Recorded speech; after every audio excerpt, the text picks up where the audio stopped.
اور واقعہ ہے سورہ کہف میں حضرت موسیٰ اور خضر علیہ الصلوۃ والسلام کا. صحیح ہے بخاری میں اس کی تفصیل ہے. قرآن میں جو واقعہ ہے اس کی وجہ کیا بنی وہ وجہ بخاری میں لکھی ہوئی ہے.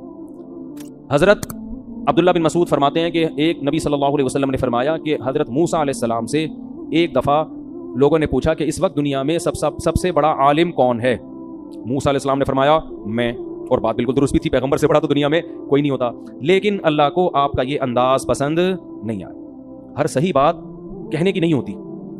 تواضع بہت بڑی چیز ہے. آج کل یہ تواضع مارکیٹ میں شارٹ, بس میں سب سے بڑا ہوں باقی سارے, حالانکہ آپ سب سے چھوٹے ہوتے ہیں. وہ بھی ایسا وہ بھی ایسا, وہ جو کیڑے نکالتے رہتے ہیں نا بیٹھ کے, وہ بھی غلط وہ بھی غلط وہ بھی غلط, مجھ سے اللہ کام لے رہا ہے, اس کا مطلب آپ سے تو کام لے ہی نہیں رہا. تو موسیٰ کلیم اللہ اتنے بڑے, ان کی زبان سے یہ نکل گیا سب سے بڑا عالم کون ہے؟ میں. بات صحیح تھی لیکن اللہ کی طرف پھیرنا چاہیے تھا.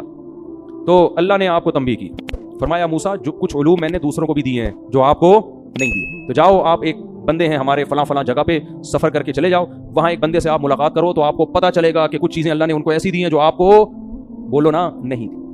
حضرت موسیٰ علیہ السلام اپنے خادم کو لے کے چلے گئے اور اللہ نے بتایا کہ اس کی نشانی ہے کہ مچھلی ٹفن سے نکل کے سمندر میں زندہ ہو کے چلی جائے گی. کچھ نشانی بتائی کہ کچھ ایسا ہوگا. اب جب یہ وہاں پہنچے ہیں تو کہیں ایک جگہ کنارے پہ آرام کیا تو وہ مچھلی نکل کے زندہ ہو کے سرنگ بنا کے چلی گئی. اب جو ان کے خادم تھے نا وہ بھول گئے کہ ایسا ہوا ہے, اور صبح اٹھ کے پھر یہ آگے چلتے چلتے تھک گئے. حضرت موسیٰ علیہ السلام نے فرمایا آتینا غداءنا لقد لقینا من سفرنا ھذا نصبا, لاؤ بھائی دوپہر کا کھانا لے کر آؤ, اس سفر میں تو ہمیں بڑی تھکاوٹ ہو گئی ہے. پیغمبروں نے ناشتے نہیں کیے کبھی بھی. غدا کہتے ہیں 11 بجے کا کھانا. عربوں میں عادت تھی کہ 11 بجے کھانا کھاتے تھے دوپہر کا, پھر قیلولہ کر کے آرام کرتے اور رات کا کھانا مغرب کے بعد کھاتے. یہ تمام صحابہ پیغمبروں کی سنت ہے. ناشتے کا لفظ قدیم عربی میں آپ کو ملے گا ہی نہیں. ناشتہ جو ہے نا گوروں نے انٹروڈیوس کروایا, یہ گوروں نے تعارف کروایا اس کا. سمجھتے نہیں ہو بات. یہ 2 ٹائم کھاتے تھے, اور گوروں نے صرف ناشتہ نہیں, گوروں نے ایسے کھانے ہمیں متعارف کروائے ہیں کہ ان سے ہماری صحتوں کی ایسی کی تیسی. مسلمان روٹی کھاتا تھا, گورے کے آنے کے بعد ڈبل روٹی کھا رہے. اب بتاؤ روٹی نقصان دہ یا ڈبل روٹی؟ ڈبل روٹی. مسلمان روٹی کھاتا تھا, گوروں نے برگر متعارف کروایا. برگر پیزا یہ سب کہاں سے آئی ہیں؟ مسلمان لسی پیتا تھا, وہ واقعہ سنا لسی پیو لسی, اور گوروں نے کیا کولڈ ڈرنک. تو صحتوں کے برباد کرنے میں گوروں کا بہت بڑا دخل ہے. وہ الگ بات ہے, پھر وہی بتا بھی رہے ہیں کہ یہ نقصان دہ, ٹھیک ہے نا, کہ خود ہی کہہ رہے چھوڑ دو یہ چیزیں. لیکن اب آپ نے ایسا چسکے لگا دیے کہ اب لوگ دنیا چھوڑنے کے لیے تیار ہیں, پیزے چھوڑنے کے لیے تیار نہیں ہیں. تو مسلمانوں کی خوراکیں 2 ٹائم ہوتی تھی. وہ شام کو چائے میں ڈبو کے کھانا, سموسے, یہ سب گوروں نے متعارف کروایا. مسلمان نہیں کھا, مسلمان 2 ٹائم. ہم نے اپنے بزرگوں کو دیکھا, وہ بتاتے تھے ہم تو ناشتہ جانتے بھی نہیں تھے کیا ہوتا ہے. 11 بجے کھا کے سوئے. اچھا گورے میں قیلولہ نہیں ہے, یہ قیلولہ چھڑوایا ہم سے گوروں نے. ہندوستان میں, افغانستان میں, ایران میں, پوری دنیا میں جہاں بھی مسلمان آپ کو ملیں گے, قدیم مسلمان سب دوپہر کھانے کے بعد سوتے تھے. گوروں نے جب ہندوستان پہ حکومت کی ہے تو قیلولے کا لفظ اور قیلولے کی عادت مارکیٹ سے نکال دی. سمجھتے نہیں ہو بات کو. تو کچھ چیزیں ہماری وراثت میں تھی, ان کو لے لینا چاہیے. خیر اب عادی ہو گئے ناشتے کے, کر لیں آپ, منع نہیں ہے, لیکن پیغمبروں کی ہے. تو حضرت موسیٰ علیہ السلام نے فرمایا تھک گئے ہیں, کیا لے آؤ, کھانا لے کر آؤ. انہوں نے کہا وہ مچھلی کھانی تھی, مچھلی تو ڈوبکی لگا کے سمندر میں چلی گئی ہے. تو حضرت موسیٰ کیا کھا رہے تھے کھانے میں؟ فش. پیغمبروں کو اللہ غلط چیزیں بولو نا کیا ہو گیا نہیں کھلاتے. ایسا نہیں ہے کہ برگر لے آؤ بھائی, پاپے لے آؤ. پیغمبر بڑی سادہ اور اچھی خوراکیں کھاتے ہیں. ہمارے نبی کی خوراکیں دیکھ لو نا کیسی صحت والی. تو وہ کہا کہ وہ تو فش نکل کے کہاں چلی گئی. اچھا جھینگا بھی آپ کو نہیں ملے گا, نہ کسی صحابی سے ملتا ہے کہ جھینگا کھایا ہو کسی نے, نہ کسی تابعی سے ملتا ہے. بہرحال اختلافی مسئلہ ہے, لیکن اس میں امام ابو حنیفہ کا جو رائے ہے نا بہت مضبوط ہے کہ سمندر کی صرف مچھلی حلال ہے. بہت مضبوط رائے امام صاحب کی, مچھلی کھانے کا ہی تذکرہ ملتا ہے ہمیں. اس پہ دلائل میں دے چکا ہوں, ابھی اس کا موقع نہیں ہے. تو خیر قرآن میں بھی کہیں نہیں ملتا.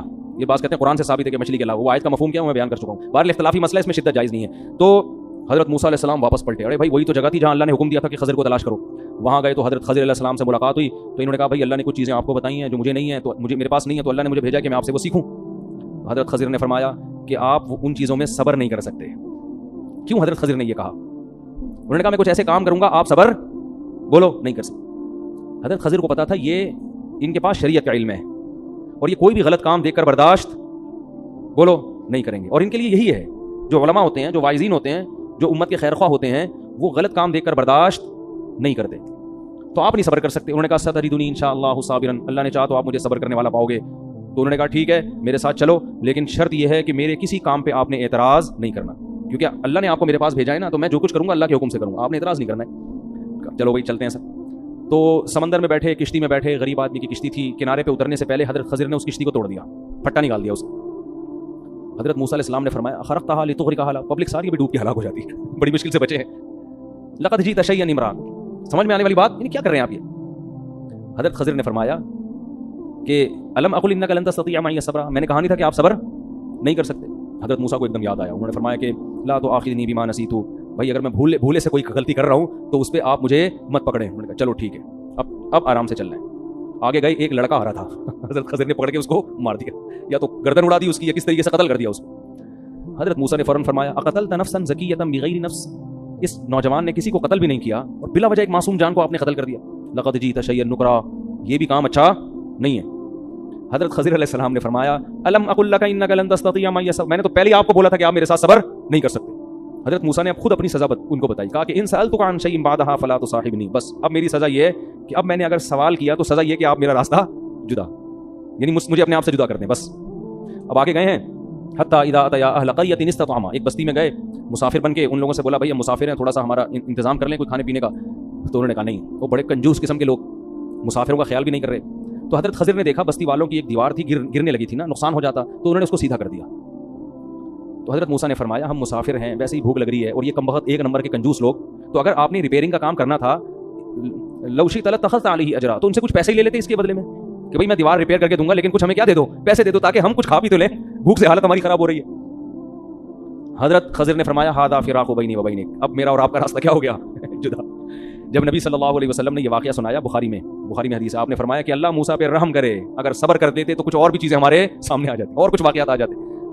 پھر حضرت خضر نے ان تینوں کی حکمتیں بیان کی کہ جو کشتی تھی یہ غریب آدمی کی ہے، جو سمندر میں بیچارے اجرت پہ مسافروں کو دائیں بائیں کرتے ہیں. آگے ایک بادشاہ ہے، وہ کشتی کو غصب کر لیتا ہے ظالم، تو وہ عیب دار کشتی کو غصب نہیں کرتا. تو میں نے یہ کشتی اس لیے توڑی ہے کہ وہ عیب دار دے کر اس کشتی کو واپس کر دے گا. اور وہ جو لڑکا ہے، یہ لڑکا جب بڑا ہوتا تو اپنے والدین کا سخت نافرمان بنتا، جبکہ والدین ان کے نیک اور صالح ہیں، پرہیزگار ہیں. تو اللہ نے ارادہ کیا کہ اس بچے کو موت دے کر اس کے بدلے میں ان والدین کو دوسرا بچہ دیں، اور وہ بچہ ان کی آنکھوں کی ٹھنڈک بنے گا. ماں باپ تو سمجھ رہے ہیں ہمارا بچہ مر گیا، لیکن میں نے قتل اس لیے کیا اللہ کے حکم سے کہ اس کا نعم البدل اللہ ان کے بعد، اگر یہ زندہ رہے گا تو والدین کو بہت ستائے گا. اور رہا وہ جو بستی کا مسئلہ دیوار کا، بستی میں اس دیوار کے نیچے خزانہ ہے، اور وہ خزانہ یتیم بچوں کا ہے، اور ان یتیم بچوں کا باپ بہت نیک آدمی.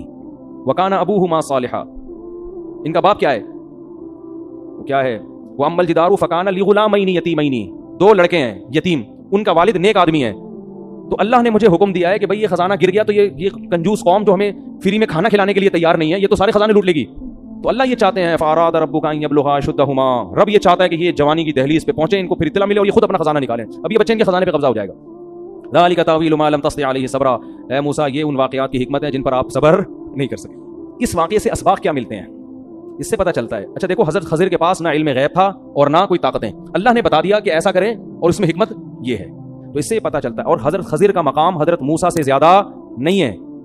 سمجھتے ہو کہ نہیں سمجھتے؟ یہ ایسا ہی ہے جیسے اللہ بعض دفعہ فرشتوں سے کام لیتے ہیں تو بعض دفعہ انسانوں سے بھی کام لے لیتے ہیں. کام کرنے والا اللہ ہوتا ہے. فرشتے کی مثال ایسے ہوتی ہے جیسے کاتب کے ہاتھ میں قلم کاتب کی مرضی کے بغیر دائیں بائیں نہیں ہوتا، لہذا لکھنے کی نسبت قلم کی طرف نہیں ہوتی، رائٹر کی طرف ہوتی ہے. تو اسی طرح کہتے ہیں ان چیزوں کو کہتے ہیں تکوینی امور. اس کائنات کو جب اللہ چلاتے ہیں نا تو کچھ تکوینی امور ہوتے ہیں، کچھ ایسے کام ہوتے ہیں جن کا شریعت سے تعلق نہیں ہے بلکہ ان کا اللہ کی حکمت اور مصلحت سے تعلق. تو یہ کام اللہ فرشتوں سے بھی لیتے ہیں، ان کو اختیارات نہیں دیتے.